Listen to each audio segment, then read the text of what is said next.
All right, everybody, welcome back to the What's Next podcast. I'm your host, Levi Casada. Tony, that was the best intro. I love that song. Right? The best so far, yeah. The best so far. I agree. We should just put that song on We should just all the time. Yeah. Well, today, as you know, the podcast, we bring the top producers in San Diego real estate on the show. I have a very special guest, dear friend to me. He has over 20 years of being a leader in sales and marketing. He runs his own team. You can't say enough about this guy. I can't wait to introduce him. Welcome to the show, John Hodina. Welcome to the show, buddy. Thank you, brother. It's nice to be here. Yeah, dude. I'm glad we finally got to get you on. Absolutely. Is this your first podcast? It's not my first. Oh, there we go. I mean, yes, it is. I love it, man. It's not your first podcast, so you've been on one before. I have. Like this setup, everything, you know. Not as good as this. Okay, just Not as good as Levi. That's what we wanted to hear. That's all we wanted to hear. Nice. Was it a real estate podcast as well? It was. Okay. Yeah. This one's going to be a little different. I like it. All right. I like What, it. 20 years in real estate? You might be asking, how old are you? I mean, you look very young. It's a 20 baby years, just started when you face, were bro. like 12? I've been in real estate for 14 years. 14. I've always been in sales and marketing for all of my adult career. Yeah. You know. Cool. So That's still a long time. it's a very long time. Should I tell your age? I know your age, man. Well, you're coming up on a birthday. Go for it. Coming up on a birthday. I am. This man is 42 years old. He's going to be 43 Wow. November Yes, I am. 19th. A little scary that I know that, but a little Scorpio. Little Scorpio. Always. Nice. Well, I always love to start the show with the Would You Rather, just to, do a little icebreaker, get to know each other a little bit better. You ready for this? I'm ready. Okay. I got some weird ones in here. Great. All right, buddy. We'll start with an easy one. All right? Would you rather be feared by all or loved by all? Loved by all. Me too. I fear, fear, man. You don't want people to be scared of you, right? No. Yeah. Never. Love all day. Mm-hmm. Love the peace. All right. See, that was an easy one. You get All more from people loving you than fearing you, right? Well, Well, if they fear you, know, then you think they will get to a point they will like try to get rid of you. that's true. What's the saying, though? I want them to fear how much they love me. Right? Never heard that. You never heard that That's a one? good That's a good one. That's a good one. Did you just made that up? Well, right now? I'll coin that one. All right. We'll go to the next one. Here you go. Would you rather sell all your possessions or sell one of your organs? And you get to pick the organ. That's a good one. They don't get easier. I think I'd sell all of my possessions. Yeah. Because those are things that I can get back. Of course. Right? Yeah. If I sell an organ, no matter what it is, I'm not getting that Yeah, back. Unless I go somewhere, I don't know, somewhere Sketch. third world country. Yeah. Sketchy. Take one back. Yeah. Yeah. And even then, you don't even know you're getting good quality. No, exactly. Yeah. I wouldn't sell. I think it depends also on the circumstance, right? Because if you have kids, then you're like, oh yeah, I'll give it. In my case, right? Absolutely. Well, yeah. I mean, that's what you're, if you're obviously giving, if you have to give it up or your possessions, yeah. No doubt, right But away. but this is just kind of like I'm taking it too serious. one or the other. You're going too deep. You're going too deep. You know what though? When I look up these questions, these are this one was under that category like deep Yeah. thoughts. Yeah. yeah, There's some like funny ones, good ones, Yeah. weird ones. We'll get to the weird ones. All right, here's another one. Would you rather have every cat or dog that gets lost end up at your house, or everyone's clothing that they forget to dry or that they forget in the dryer get teleported to your house? Wow. That's a lot of like single socks. in my house Some right now. underwear, some It's weird either stuff. that or like a lot of cat pee and Right. dog poop. So Yeah. I go with the laundry. The laundry. Maybe I can find a new outfit. Who Yeah, knows? Right? It's gonna What be size was this mismatched. guy? It's gonna Yeah. be mismatched. Hope it's a medium, but That's a lot of clothing. that's a lot. That's a lot. Well, that's also because there's a Better lot have of a loss. You can make a business out of it. Yeah. That's there true. you go. Yeah. There you go. Mismatch. Better have a big house though. Right? Yeah. Just constantly, you're just trying to do something that's like, pfft. Maybe you put that in the guest house. This is my laundry house, Yeah. right? Missing laundry house, and this is the house I live in. Yeah. Right? Yeah. I love dogs and cats, but man, just that'd be a lot. You can Yeah. start. You can start Right. a trend It's of a farm. mismatch socks. It would be more of a hassle trying to find their owners. That's what, because I mean, I'm guessing that they'd have like collars and then you'd be trying to track them down. It'd be a full-time job. Yeah. Yeah. Good call. All right. Would you rather be able to control fire or water? Nice. This is a nice one. Yeah. Fire. Fire? Yeah. Absolutely. Me too. Yeah. Really? Yeah. For me, I watched I thought about this for a while and I was like, all right. Have you seen the Avatar?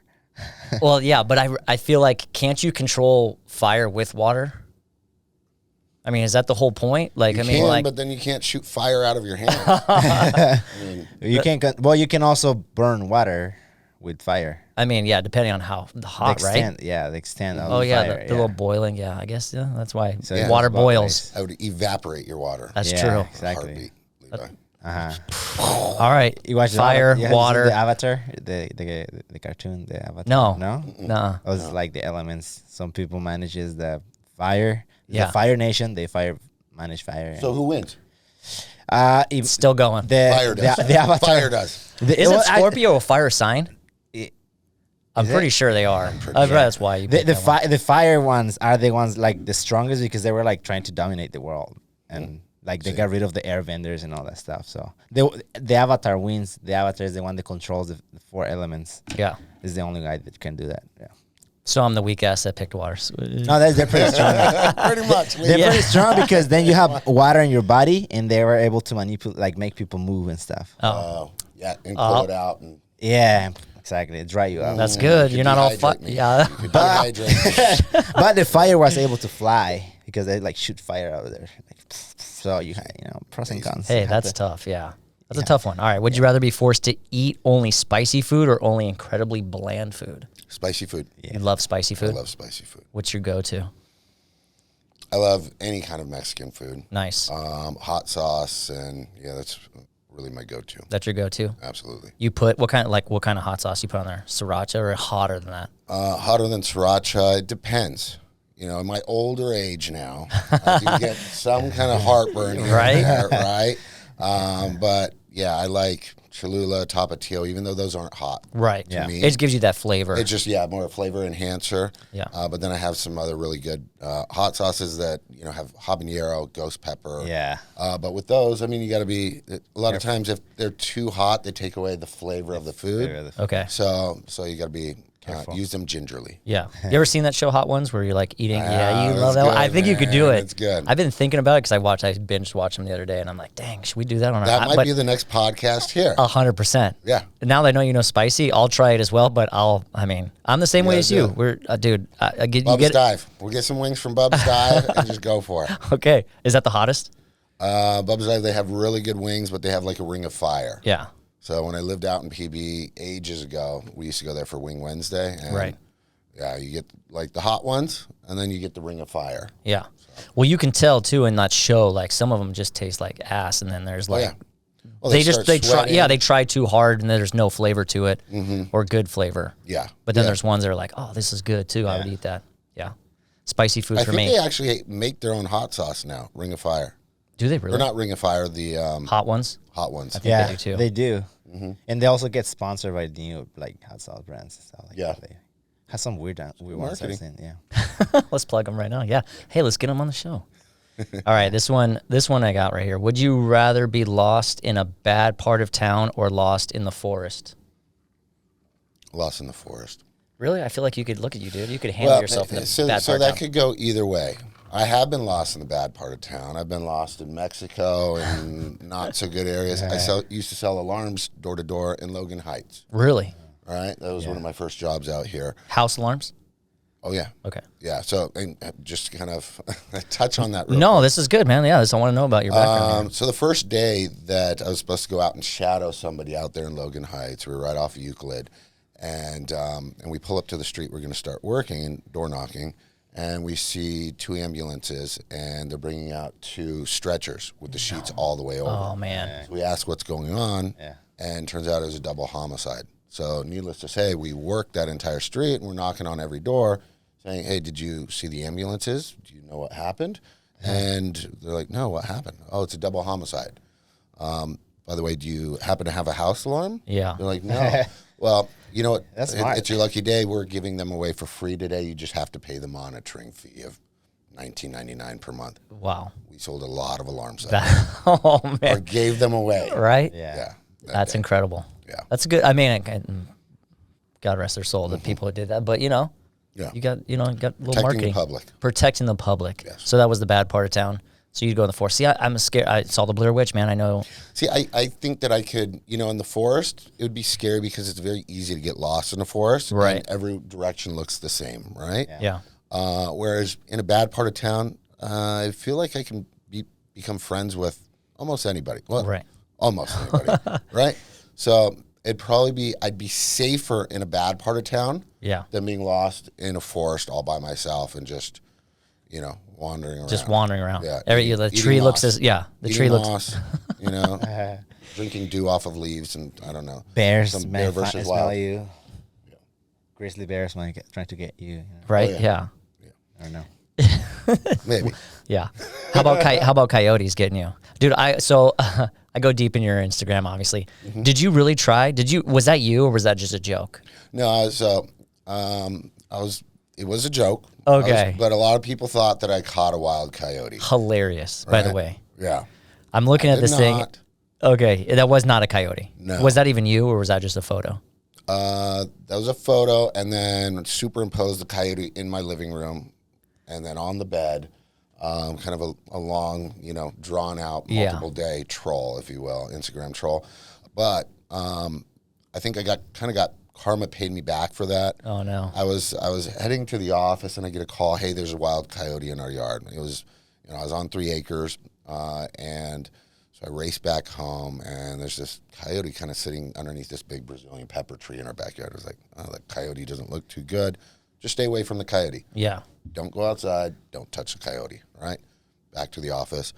The next day, I'm heading to the office again. I get another call. There's a dead coyote underneath our big trampoline outside. Wow. I turn around, go back.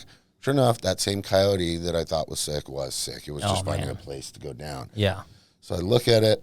I was like, oh, that's not good. I had standing appointments already. I call the wildlife and, to dispose of it. I call the city and the county. And they say, sure, we'll come do that. It'll cost you $85. I was like, $85? Isn't this your job to dispose of wildlife that's just dead? They're like, no, it's on your property. So I was like, okay, I'll dispose of it. Well, got busy with work and appointments and listings. Day and a half, 2 days go by, and I'm like, shoot, I got to go get rid of that damn dead coyote underneath my kid's trampoline. So I go there. I was like, well, I have one of these rolling dumpsters. I have a shovel. I go up there. I pick it up. By the time I pick it up, it's just like decomposing. Just fall, mush. Wow. right? And just this stench hits me. I throw it in the trash can. I'm running at a long wooded driveway, private driveway down to where the trash cans go at the bottom of the street. So I'm running down the street, towing this trash can, and I'm like having to stop to throw up because of just this It's so bad. stench of death just hitting me like a brick wall. Needless to say, I got it down there. The trash can still stunk for a good 2 months after that. I should have just paid the damn $85.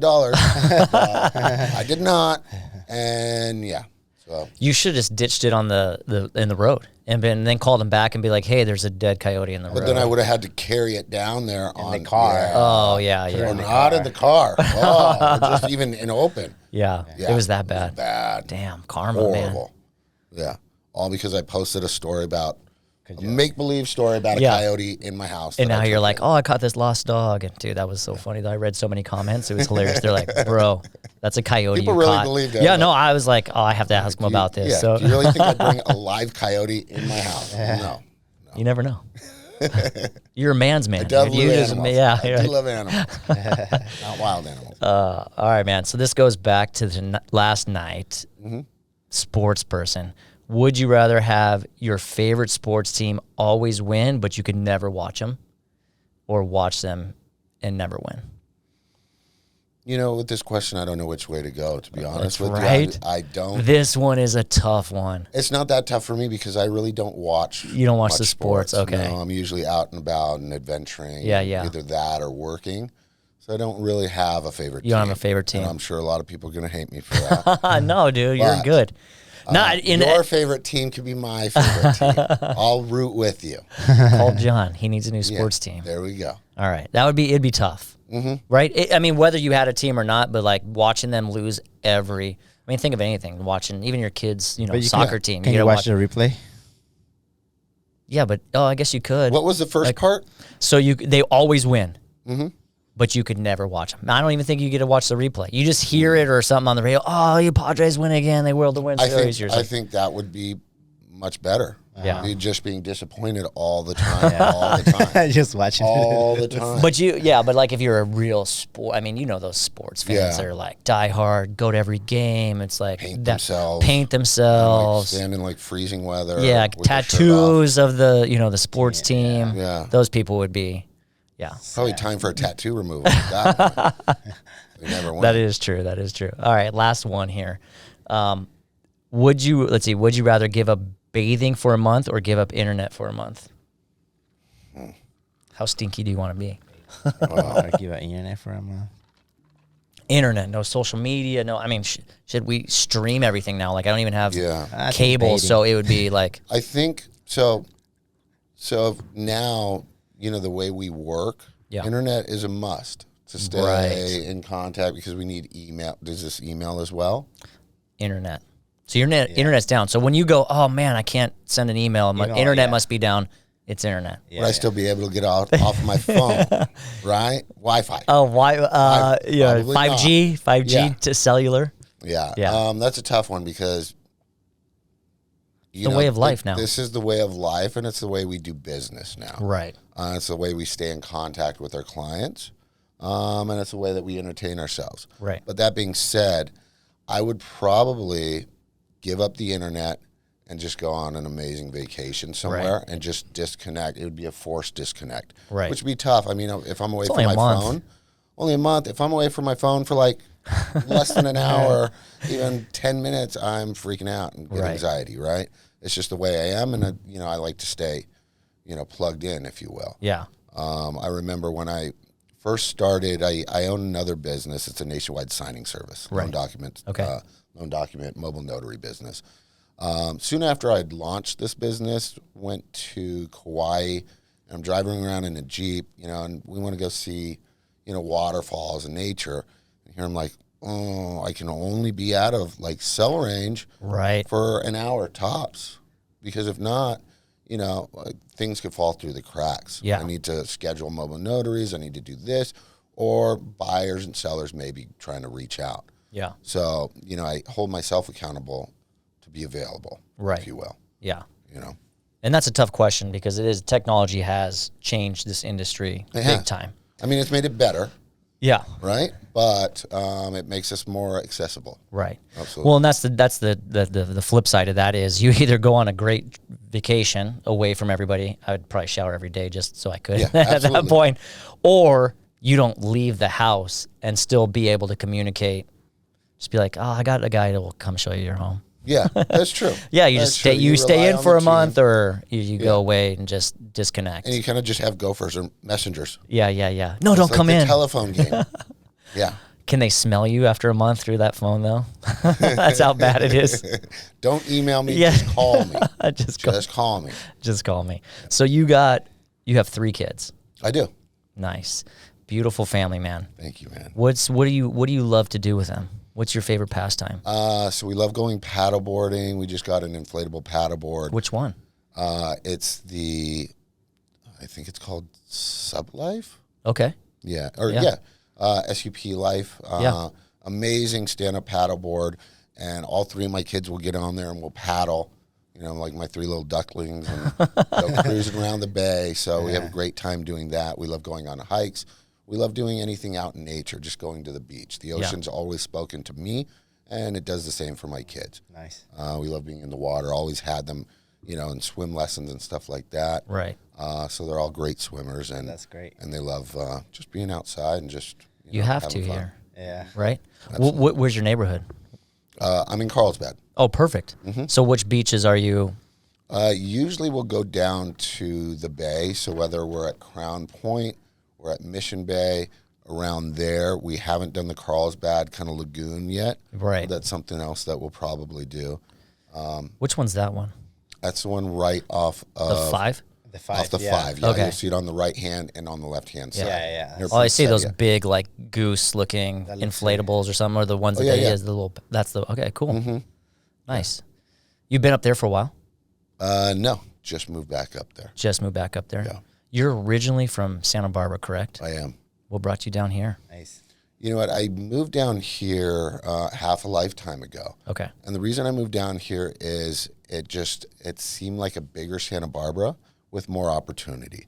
You know, I was looking to jump in and expand kind of my adult career. Right. I've always been sales and marketing, and it just seemed like this was a better fit for me. I had a couple best friends that were a year ahead of me. I said, John, just come down here. You can live with us, stay on our couch, and we'll cover you until you get, you know, on your feet. Yeah. And I took them up on that, and here I am now. Was that after college? Kind of around that time, like in your 20s? Yeah, I was 21 when I moved down here. Okay. Yeah. So what kind of sales? Did you do sales through college as well? Like, have you No. you've always been in? No, I've always been an entrepreneur of Okay. sorts. So I remember when we go on any vacation or something like that, even as young as 5, I'd put, you know, glasses of water on the little air conditioner on the wall. And then I'd charge my mom and grandma 5 cents. You know, you want some chilled water, it'll be a nickel. Then I'd make, you know, little menus from there. When I was about 7 and 8, I'd go pick different flowers from my neighbors' yards, make different, oh, here's a tropical bouquet, here's this. And I go sell them to the other neighbors, the ones that I didn't pull them from the yard, right? Yeah. And I bring my twin sister with me, and we'd go, you know, go do that. After that, my mom used to take us to, it was almost like a Michael's, a craft store up there. Yeah. And I noticed that by this time I was probably 10. I noticed that they had like the little blank ear posts for earrings, right? And they had these little rosebuds, ceramic rosebuds and roses. I was like, hey, we have a hot glue gun. So I started making sets of earrings. No way. And putting them on styrofoam boards. And then I'd go sell those door to door with my twin sister in tow. And man, I'd make a lot of money in an hour, 2 hours. I mean, 2 cute little kids. Of course, you know, man. Not saying I was a cute kid. Oh, but you. I pretty much was. And yeah, so we'd make a lot of money. And it was really to raise money. We loved horseback riding. So we'd go raise money, go horseback riding. Oh, we got to make more earrings, go horseback riding. Sell them, go horseback riding. So I've always been an entrepreneur. Yeah. And then jumped into sales when once I moved down here. Moved down here. And you sold furniture as well. You jumped into that, you know? I did. Actually, my first job here, I applied to a lot of places. Yeah. Right, including Hooters. I don't know why they'd hire me there. Right? I'll be a good busboy. This would be great. I ended up working AM, PM, night shift until I jumped into a business-to-business sales job. And then from there, I went to selling. It was an inbound call center. So did some telemarketing, sold alarms door to door, Yeah. ghetto, or in parts of yeah. San Diego. That needed it, you know? Right, protecting the public once again. Right. And then I went into high-end office furniture sales, helped design executive offices with the designers and on CAD, and helped secure some really large clients like Scripps, Viejas Casino. And those are all ones that I was able to bring to the company, and then General Atomics and work with. Yeah.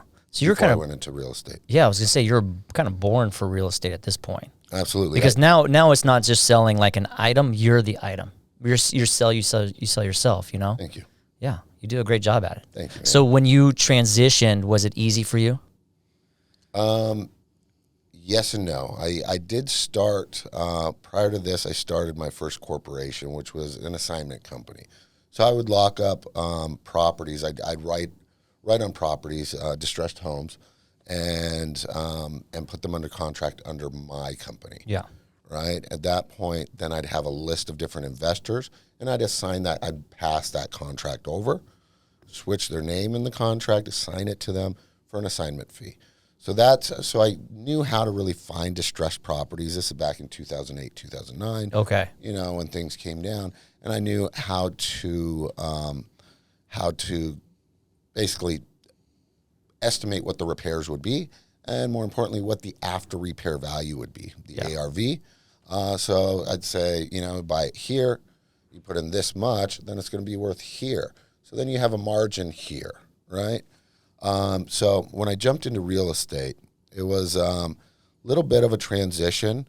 But when a light bulb went off and said, why aren't you, look, John, you know how to find these properties, you know the repairs, you know what the after repair value, you have a whole list of buyers in front of you. Right. Why don't you represent them when they purchase and sell instead of just assigning a contract? Yeah. You know, making a partnership with some of these investors, which I did. And within my first year, I sold 27 transactions. Really? Dang. Now you were with some big firms. I mean, you were with Berkshire. Berkshire for about a decade. That's when that's who you started with? Mm-hmm. Yeah. And then you moved on to Compass. Mm-hmm. And now you're with EXP. Yep. Doing your own thing. Absolutely. Yeah.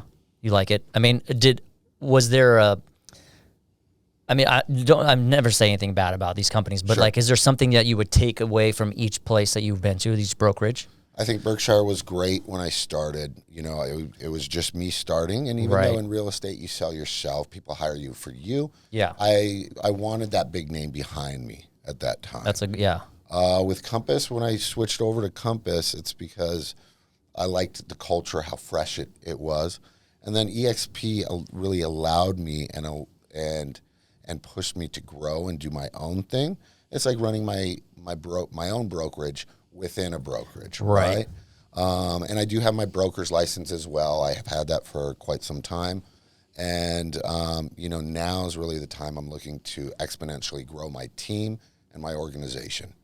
And that's what EXP affords me to do. So you've always kind of been on your own, and now you have your team. I mean, even though you have the brokerage, it's been you. It's been me, mainly, yeah. Nice.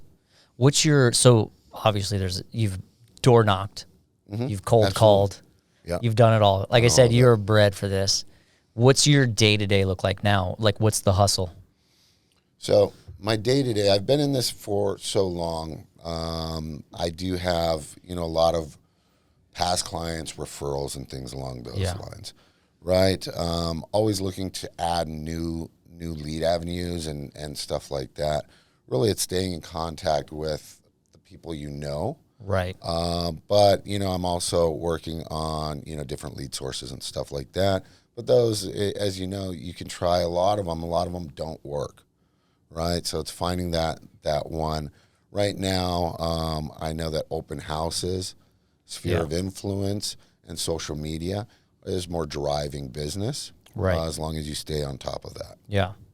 Now, during the pandemic, all right, let's go back. I always kind of, it's always going to be in the history books now. Absolutely. I mean, everybody talks about it. I hate talking about it, but it's unfortunate. It's like that ambulance that was out there in front of, that house, but you're able to kind of capitalize. And a lot of people did, especially in this industry. Think back to that day, everybody shut down.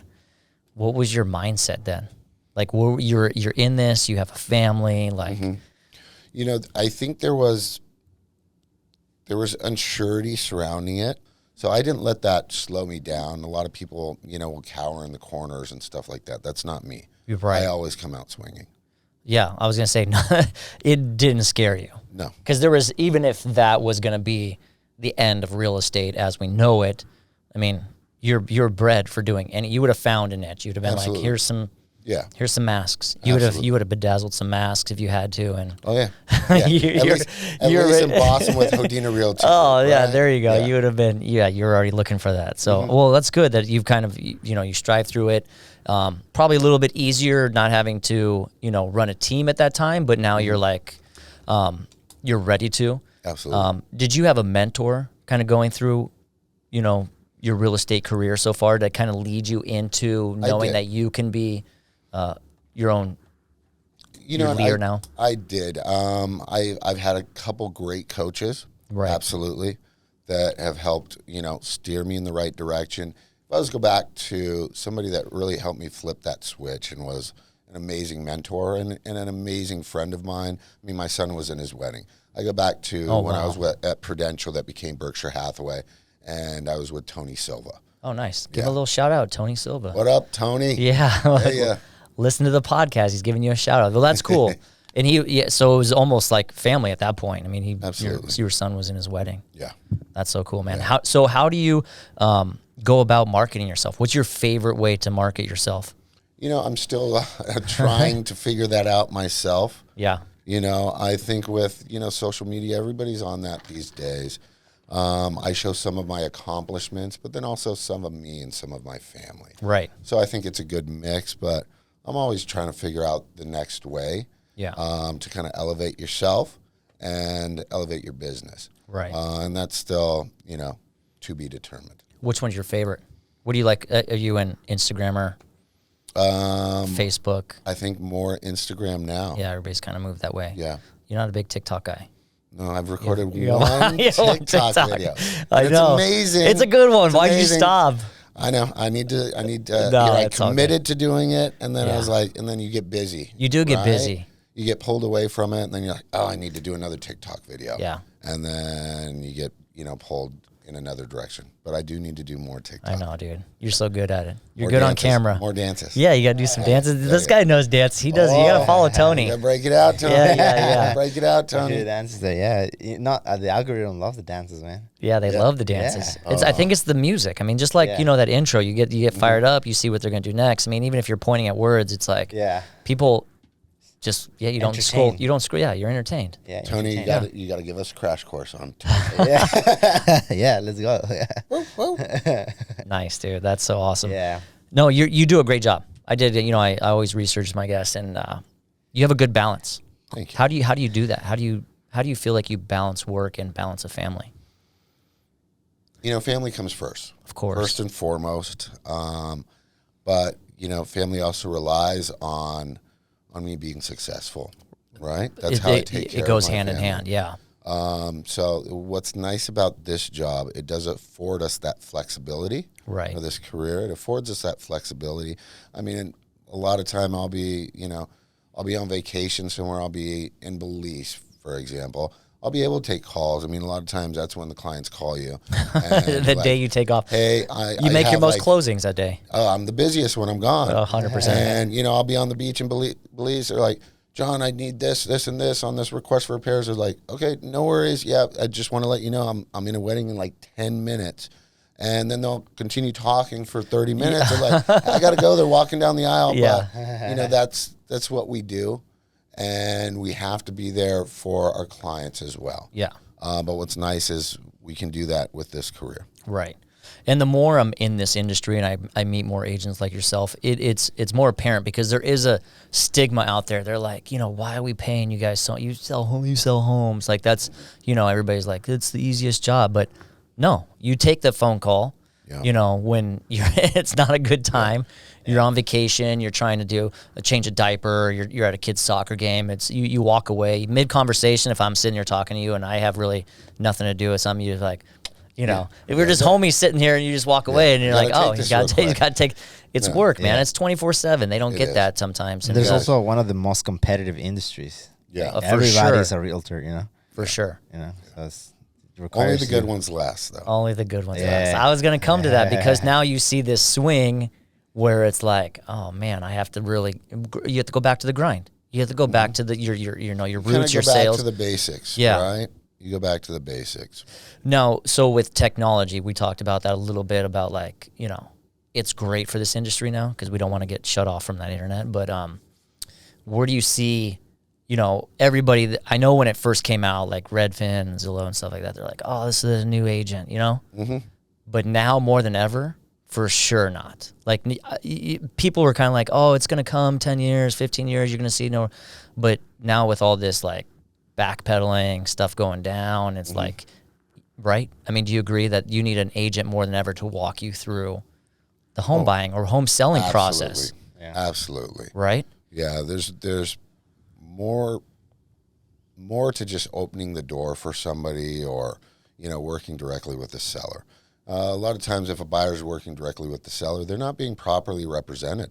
Yeah. You know, there's also, you know, you can be sued in this industry, you know, if you're not properly represented. Right. So you want somebody that's going to negotiate on your behalf. I mean, I negotiate like it's my own money when I'm representing a buyer or a seller. You know, I have their best interest because I'm going off of, you know, if I would do this, or if not. Right. So you want somebody that's truthful, has your back, and also somebody that's going to let you know if, hey, this is probably not a good deal. Right. You know, maybe we should keep looking, right? Ultimately, it's the buyers or the sellers, you know, that make up their mind. But we need to be transparent and explain it in full detail so that they understand. Yeah. Right? Yeah. It does. It definitely has changed where it's easier for you guys now because people come to your clients come to you and be like, hey, I saw this on Redfin or, you know, without being on the MLS or something like that, you know, so it's easier for them to have a list of homes or what they want before coming to you or even like during. So that's where I think where the advantage is now. And it's fun to have that technology, but outside of that, I think really you guys make that connection. Yeah. A computer can't do that. I mean, for 2 years with Zoom, you can see that. You know, I started this job when I was, you know, in the pandemic. Yeah. So like even like meeting Courtney and stuff was all over like phone calls and Zoom and stuff. And then you get to know somebody, but you don't. No, there's a disconnect. There's a virtual disconnect. It really is. Right? Other than when you're actually interacting, you know, in person. Yeah. You know? Yeah, you can't give the like little slap hands, little dab, little, you know. Exactly. Yeah, you can't. Exactly. You can't enjoy yourself over that. Yeah, So you don't get a complete read on, you know, whoever you're speaking with or true connection. Right? So definitely, you know, and you can't build a rapport. Right. You know, so. Yeah, you can't for sure. Now, do you enjoy working with buyers or sellers more?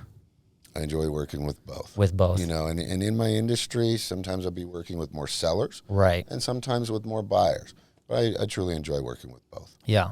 You go to a listing appointment, like walk me through that. Like what do you know, how do you connect with someone that you're just meeting or like, you know, you get a referral and you go, hey, you know, John, I met this guy. He wants you to come and sit down. Like what's your, like, I don't want you to sell me, but like, you know. So it really depends on who the seller is. Okay. Right. And you'll be able to kind of get a good read depending on if they're, you know, they were referred to you or you just spoke with them on the phone.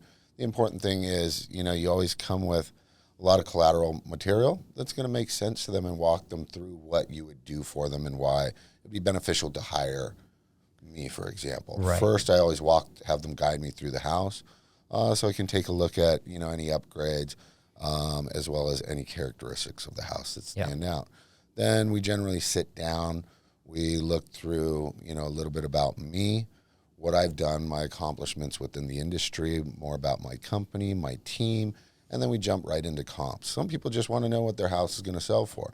So you kind of have to let them, you need to read them. Yeah. And also, you know, kind of, you know, follow that direction, right? Yeah, right. From there, then we jump through comps and discuss marketing strategy, what we do different than other listing or other agents rather, and go from there. Yeah.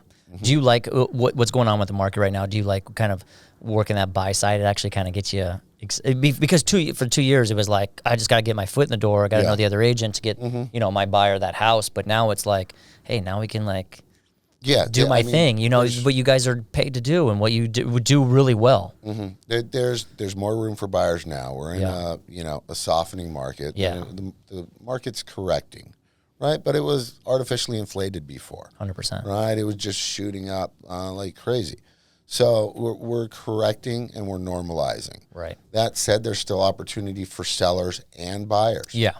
You know, before sellers could just name the price of their house and throw it out there, and we'd still probably get $100,000, $150,000 above that price. Right. That's not today's market. We're seeing longer days on market, and we're also seeing price adjustments. That said, that's with unrealistic sellers or sellers that have not been advised correctly by their listing agents. Yeah. So, you know, with me, I go in with truthful numbers that, you know, that are accurate. Okay, this is where we need to be. This is probably where we should strategically be to expect multiple offers, a bidding war, and to rise above it. Right. Right. And that's where technology loses against you guys 100%. Absolutely. Yeah. They're giving you the real, like. It's just an algorithm. Right. You know, it's going off a square foot and a geographic location. It's not picking out any characteristics, anything about the house, right? Any upgrades, things along those lines. Anything that sets it apart. Oh, this house has a view, this one doesn't.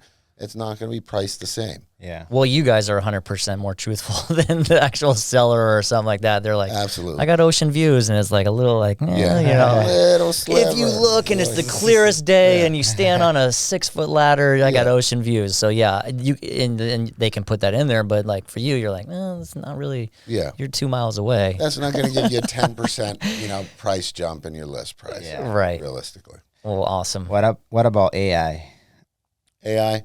Because that's different, just the algorithm, right? Like the AI learns behaviors and stuff.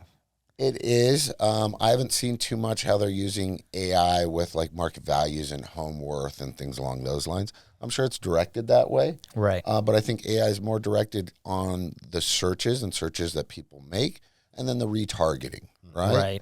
Right. So I don't know too much about AI. I'm sure that, that's going to become more and more of our industry. But once again, there's still a disconnect with AI or any technology versus person to person. Right. And there's going to be, things are going to be skewed. Right. One way or another. So it is important that you work with a realtor that you like and more importantly, trust. Yeah. One that's going to guide you through one of the biggest investments that you have in your life. Oh, And yeah. I mean, this is where your family lives. This is what your family uses to buy their next house. Right. And this is how you grow your wealth in America. A lot of emotions attached to it. There is. I mean, that's all real estate is, really. It's a very emotional business.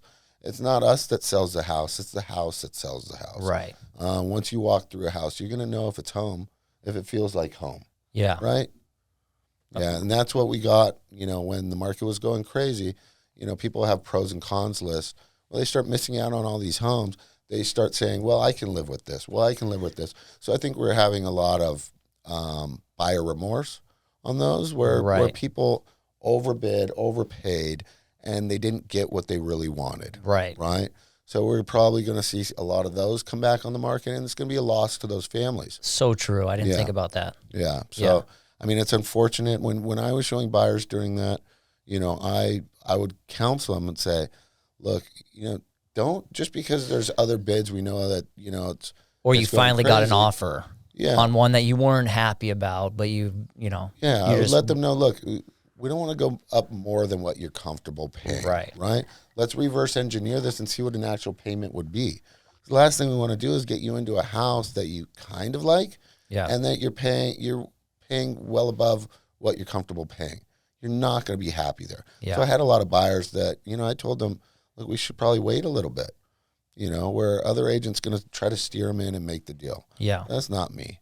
I want to make sure that, my buyers and sellers are happy. And that's why a lot of my business is past clients and referrals. Yeah. That's the way to do it in this industry. Absolutely. You have to be genuine about doing that. And a lot of those buyers are going to come back because they didn't get what they wanted, or they got something. Yeah, they did, or they got something that they didn't want, and then they're going to sell and come back to you. Absolutely. Because you're honest with them. Whether they still went through that transaction, but they go, That's man, you know them. what? Hey, they did it, but you said, hey, maybe you didn't want that. Maybe we should wait, and look to see what else comes up. Right. But you're gonna stick out when that time comes, when they're like, oh, I really saw this house. You're like, let's do it then. Like, let me work the numbers, and you can, and that's where I think that you get these algorithms. Yeah, but like for you, like it'd be great because you already know them. Mm-hmm. Not this AI. I just found out yesterday. I went to an appraiser. He spoke here, and I didn't know there was a difference between a lot of people post like, oh, it's fully renovated, and he goes in the house. He's like, nah, this is upgrades. Like this is, or you look at photos and it's like, nah, that's a new refrigerator. Yeah. It's not fully remodeled. Yeah. So like, as much as you can go with technology, it is the human who is telling this AI of what they have, and then the other person actually going in there and going, no. Oh, yeah. Like that's why you need to be represented by someone like John. Pictures can make, a house look amazing. Dude, I've seen like this room's not that big, but man, you put it right, you stand by that door frame and exactly. A fisheye lens will make the room look a lot bigger. Dang, is that a 15 by 15? It's really important. Yeah, I mean, you kind of pre-select the homes through the MLS and the photos, and then you actually go visit those ones. But a lot of times, whether it's the layout that doesn't work for the buyers, or just the way it was done, and the upgrades. Yeah, there's a little bit of sizzle, but there's really no meat there. Right. Right. Yeah. So it's important to go view the house. Nice. Absolutely. Now, when you do open houses, I don't know if Mm-hmm. you're still doing do. open houses. Are you the type of agent that sits there, or do you like to like chat it up and No, give them the info, or generally you fill them out? Generally, a potential home buyer or somebody coming through to visit, they'll come through the door. I'll welcome them. I'll tell them the key points about the house. It's a 4-bedroom, 3-bath, 2,800 square feet on, say, 0.75 acres. Yeah. And then I'll just tell them, please have a look around. Let me know if you have any questions. I'm not one that hovers around them or anything like that. I let the house speak for itself. Of course. When they come back, I ask if they have any questions. Of course, I do build rapport with them. And, if they have, little children, I'd say hi to the kids, give them high fives, and, or talk about similarities that's between us. Right. But it's not me trying to sell them or the house. It's just because I'm kind of a talkitive person. Yeah, dude. Can't not fall in love with you, man. Like, you get out there, you Why connect. are you looking at me right in the eyes when you say that? This is a good-looking guy, right? I stepped out of a GQ magazine over here. I'm sitting here. Whatever, Levi. Yeah, man. Well, good. That's awesome, man. So what's the future for you? The future for me, to exponentially grow Okay. and just continue to take over the world one step at a time. I believe you, man. I'm looking in the eye, and I believe you. Thank you, man. Nice. You do a great job. Thank you, brother. Keep the hustle. Keep working hard. I always like to finish the podcast with finish the sentence. Mm-hmm. It's kind of fitting. So if you don't mind, I'm going to ask you a few more questions. Sure. There's no wrong answer. All right. This is all about you again. All right? Well, this first one, everyone gets stumped on this first one. Maybe you won't. All right? I can't believe I actually blank when I was younger.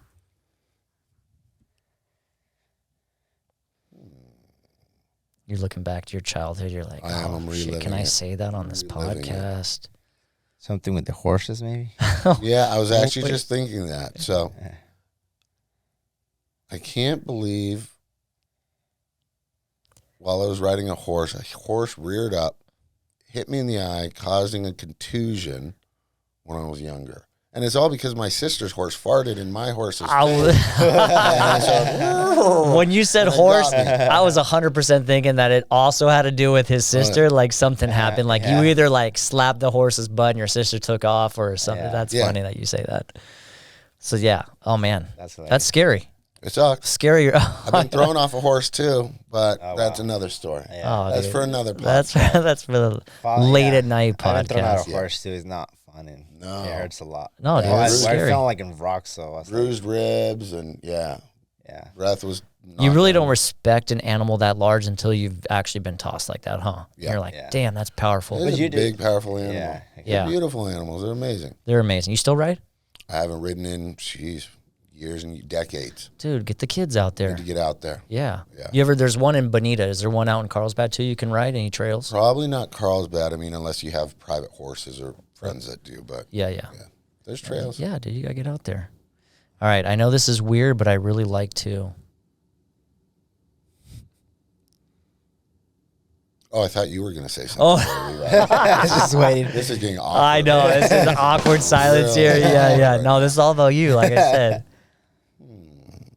We'll skip that one. You think about it. Okay. I'll get you an easy one. I would die without. My kids. That's a good one. Kids are everything, man. Like you said, Yeah. family is everything. They're my heart. They're my life. You're a good man, dude. You're a good dad. Thank you, man.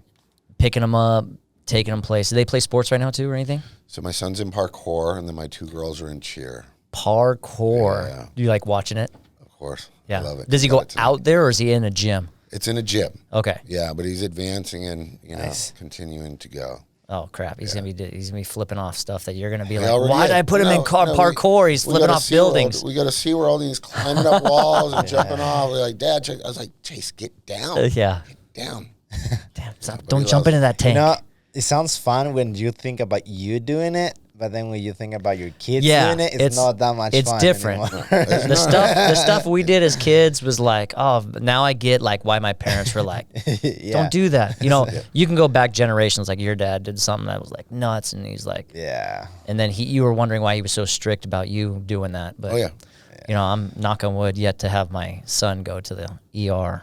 You still see all those like just running into something. And he's 100% from morning to night, so I'm shocked that he's hasn't ran into something. And we've you've had been plenty a couple of ER visits. visits. Oh, it's fucking scary, right? Yeah. It's really scary. As a dad, it's like really scary. you know, I'll tell you the story. I broke my arm in 8th grade, and my dad's he does volunteer work for like 88 Crime and Victim Witness. Yeah, so he's kind of put in his time and seen like the homicides and the crazy stuff, and he's there and he's talking to victims, and so never seen him talk about it or really be like emotionally hurt or stressed about it, but sitting there, broken arm, they take off the splint that the EMTs put on, sitting in the doctor's, and I've never seen my dad. I will never forget his face. Like, I thought he was going to pass out. Oh, yeah.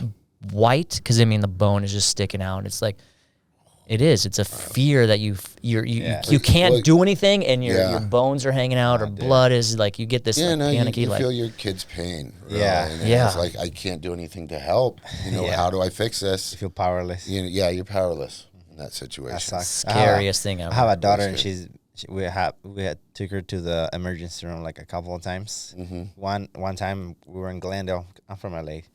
I was raised over there up in LA. So one time we had this. I hate this rocking chair, man. I don't know why we still had that until like a few months ago, and I always hated it. And it was like a family chair that my wife my grandma used that, and I always hated it because because I always thought like my daughter's gonna get on top, and she's just a little bit like me. She's gonna start rocking, and she's gonna fall. And I always like tell her like, let's get rid of that. Don't be like daddy. No. I was saying like, let's get rid of the chair, you know? Yeah.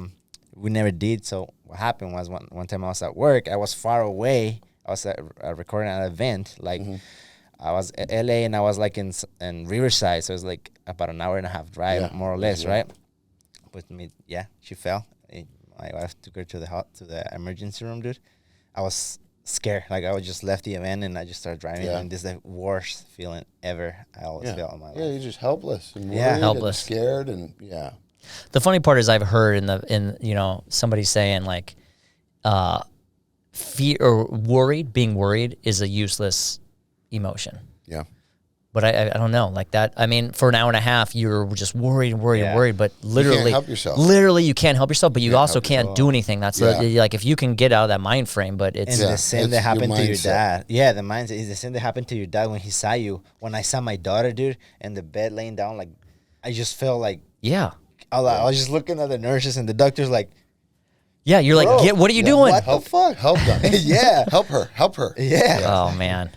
Yeah, that's the scary thing. Is it, you know, especially 3, you got 3, man. I do. You do. 3 beautiful kids. 3 beautiful kids. Yes, the boy's the oldest. Yeah, so Chase is 11, Cassidy is 8, and Colby's 5. She'll be 6 in December. Nice.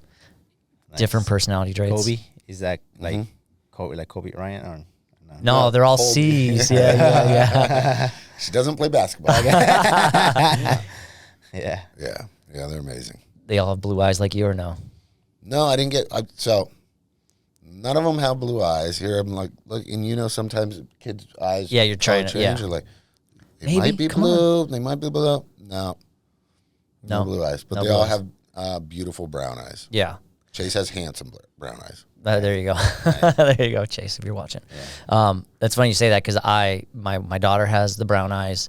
I knew like it's a dominant trait. It is. It just gets everything washes out everything, and then here comes my son, which might not be mine. I don't know yet.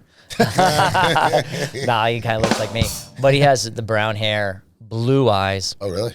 Yeah, my mom has blue eyes. My wife's father has blue eyes, so that's kind of. Okay, so you got one. Yeah, the recessive, and you know what's funny is, you know, I'm commenting on how good looking you are, but the doctor, I shit you not, was like, your son's gonna be like a lady killer, man. He's got brown hair, which is like rare, and the blue eyes, like dark hair and blue eyes is like. This is coming from the doctor. I'm like, hey, is this? You're like, like, whoa, back up. Hey, fuck, he's only 5. Like, take it easy. No, but I guess it's a thing now. So, man, there you go. All right, I laugh when... You can always get contacts. Yeah. Okay. Yeah. Oh, now I'm going to reach back there. But I can't believe I did. You did? Yep. What'd you think? I had the blue eyes contacts. You know, I pulled it off for about 2 years, but Then you're like, why man, why the fuck did I do that? Why did I get blue contacts? You know, just be you. It's hard though. You went through this phase where you're like you teenager. Or you what? frost your your I hair and remember then that. Yeah, frosting your Frost hair. your hair. the frost. Oh, jeez. Thank God that's laid back. When I was Sitting there with a 14. cap, like what Jeez. like Gnarly. non-masculine thing can you do is sit there, bleach your tips, and put a cap on But for we thought they 30 looked minutes. amazing. Amazing. Right? And then it would grow. Amazing. It might come back. Yeah. No, hopefully not. All right, man. I laugh when. I laugh when I hear my children laugh. Isn't it funny? It's contagious. It is. It's contagious, man. That's I could watch that on Instagram if like your kid's not laughing, but if you catch some other kid, like even a little baby, and they chuckle at like nothing, like I watch and watch and watch that because I'm like, dang, Yeah. it's just so pure. It is. Right? Yeah. It is. Yeah. They don't know what real they don't know what real life is yet. Unfiltered, Yeah, unobstructed, unfiltered. just genuine, Yeah. wholesome laughter. Oh, that's awesome. Hilarious. All right, man. I love it when. I love it when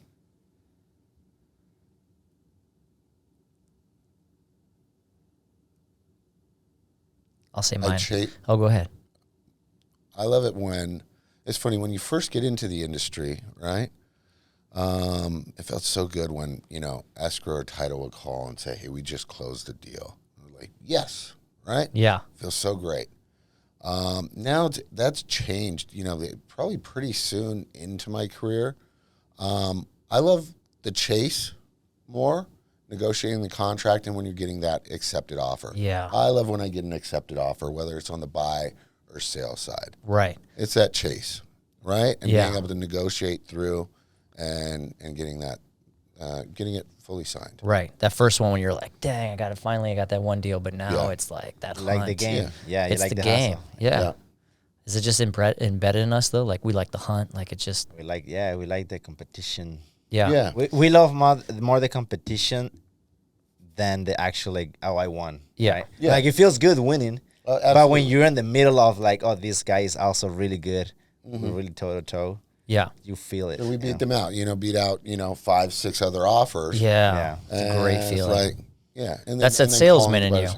Absolutely. Back like I bet you when you're selling alarms, man, you're just like, watch, I'll sell this one right now. Oh, yeah. Yeah, Like, it's even, like- even in telemarketing, it felt so good. You'd make a sale and you go write it up on the board and ring the bell. That's why they do that. Yeah. Oh, yeah. They know what they're Oh, doing. I was ringing that bell a lot. And People are John's like, up there damn, again. John's We're- up there again. Yeah, we're trying to make phone calls, buddy. John keeps ringing the bell. Take down the bell. Oh, damn. Still ringing that bell, man. Always. You're still ringing Always. that bell. All right, a secret to a happy life is? I think a secret to a happy life is being true to yourself, Yeah. loving yourself, being kind to others, Yeah.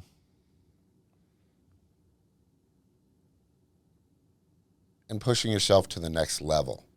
Not cowering back when you're defeated. Right. Instead of walking through that, learning and growing. Yeah. Just always moving forward, man. Always. Yeah. Always. I'm on this whole like Instagram thing right now, but there was one that's I can't remember exactly how it goes, but it's like if Tony, he sends a lot of them to me, I think mainly, but it's like it's an inspiration thing, man. They're like if it's not right now, then it's not you're not done. You know what I'm saying? Yeah, Is that am I getting it right? Like getting it's it just right, like if it's just not right, If you're still going through hells because you still like had to you learn. still have more to do. Yeah. Yeah. Well, it's not over until I win. Yeah. Steve Harvey said one time, like, if you're going through hell, why you stop? Who wants to stop in hell? Just keep going. Just Yeah. keep going. Yeah, Just keep going. Yeah. Yeah. But also be kind, dude. Be genuine. Yeah, that's Absolutely. a huge one. Yeah. Absolutely. I think another way to put what you said, I think, is self-awareness. Yeah. Yeah. Right. Your mindset, self-awareness. Exactly, self-aware of your emotions and your surroundings, Yeah. and then have a vision. Yeah. To a degree, because you right? can always reset and begin again, right? Exactly, yeah. That's a big thing with meditation. You just reset and begin again. Start over. But you need Yeah. to know when to, When to when to reset. just kind of The worst things like you don't know what you don't know, and if you're not self-aware, you are going through something. That's when you damage yourself, either mentally, like physically. Oh, you can be more reactive. So it's just important to know, like, oh shit, I think I feel like I'm gonna go through depression if I don't do something about it. Like I'm aware of my situation. I need to do something. And taking action. Right? Exactly. Taking action to push through it. Yeah, that's a good one. That's great advice. Gotta have good karma too. Can't be getting coyotes in there, and then all of a sudden, man, damn dead coyotes. Damn coyotes. All right, man. Pay the $85. Trust me. You should have paid us. Yeah. It was worse. Hey, but you like to win. Actually, that time you were like, I should have paid. I still won. I beat the coyote. I mean, I didn't kill the coyote. Let's be clear about that. Yeah, you didn't beat the coyote, but I get it, man. Yeah. Sometimes you just pay the $85. Right. Just you paid your karma. You pay your karma sometimes. Yes. That's it. Be kind. Pay the $85. Those guys need jobs too. That's how they keep them. Yeah. Pretty sure they're supposed to do that for free. Sure. I think it's bad karma on them. Yeah. Charge me $85. 100% if you have that job, you've had bad karma in your life. They're removing stuff that they don't want to. Yeah. Well, as you know now, I mean, you did it one time. They do it. They're like, you give me $85. All right, man. Last one. The advice I would give a new agent. Don't give up. You need to find somebody to help guide you through this. Trust me, when I first started, I was, calling expireds, doing all these things that I read in books. What you really need to do is partner with a team or somebody that's going to help show you the way. Basically, give you a roadmap. That's good. Because going out there blind, it's tough. I mean, I was knocking doors with my son and a baby Bjorn. Right. Wow. By the way, neighbors love that. Love it. The little secret they want to humanize you, and that's the way to do it for sure. Absolutely, but it is a tough business. That you only get out of it what you put into it. Yeah. And getting in there, it's gonna take a while before you get your footing. Right.